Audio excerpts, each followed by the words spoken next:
Sí, el 25 de enero, cuando se llevó adelante la marcha, en el momento en el que se estaba yendo para el centro cívico, más precisamente en Béchet y Moreno aproximadamente, un hombre, ahora ella lo va a describir, se le acercó a Graciela.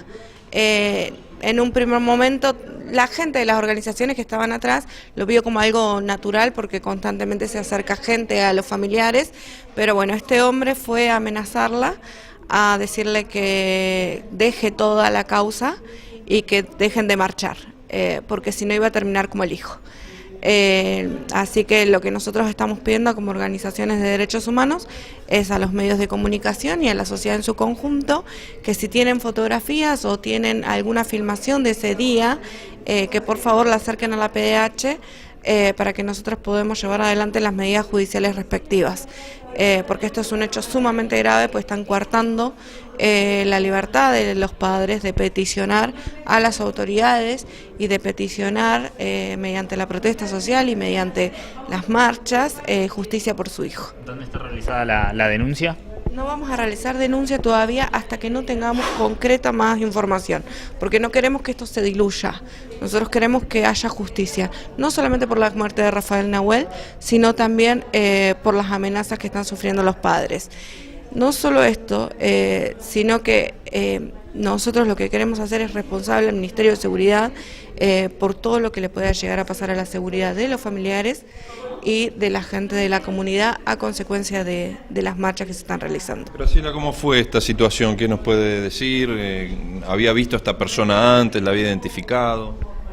No, en verdad que yo estoy con el problema que no escuchaba bien ese día porque como estaban con bombo y no sé qué más estaban, y yo no escuché muy bien, pero después como me di cuenta que era como una amenaza que estaban haciendo ellos.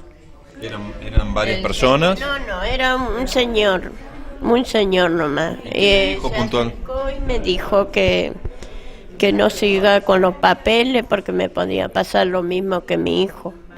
Pero él primero me empezó a preguntar por documentación y yo le dije que no, que la tenía el juez, la documentación de mi hijo. Y después me dice que no siga con los papeles porque me podía pasar lo mismo que Rafael. ¿Cómo era el aspecto de esta persona, Graciela? ¿Cómo era el aspecto de esta persona? Y era un señor petizo, medio morocho. En verdad no lo alcancé a ver mucho porque íbamos avanzando para llegar al centro cívico y habíamos ido casi más nosotros nomás porque la otra gente era gente que vino de los que habían invitado, que yo ni sé quién era. Estaban atrás y nosotros estábamos como vamos siempre adelante y era como que estábamos solos. Y yo no estaba nada muy bien, para esa marcha no tuve nada muy bien, pero igual yo dije, voy a ir a hacer la marcha porque lo hago por Rafael, para pedir la justicia, porque solamente estoy pidiendo la justicia por mi hijo, nada más. ¿A esta persona no la vio en otra oportunidad? ¿Era la primera vez que la veía? No, primera vez que lo vi, no lo he visto, no. Y bueno, ¿qué es lo que están pidiendo ustedes como familiares además? Y nosotros estamos pidiendo como familiares la justicia por Rafa y que si se puede aclarar lo más antes posible mejor, porque yo no quiero seguir con situaciones así, porque nunca viví situaciones así.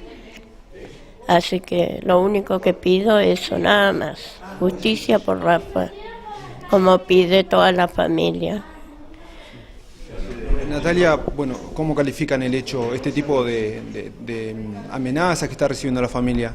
Como un atropello a la democracia y un acto más de vulneración de derechos que está llevando adelante el Ministerio de Seguridad, porque el Ministerio de Seguridad tendría que estar de la mano de la familia y no intentando tapar la actuación de Albatros.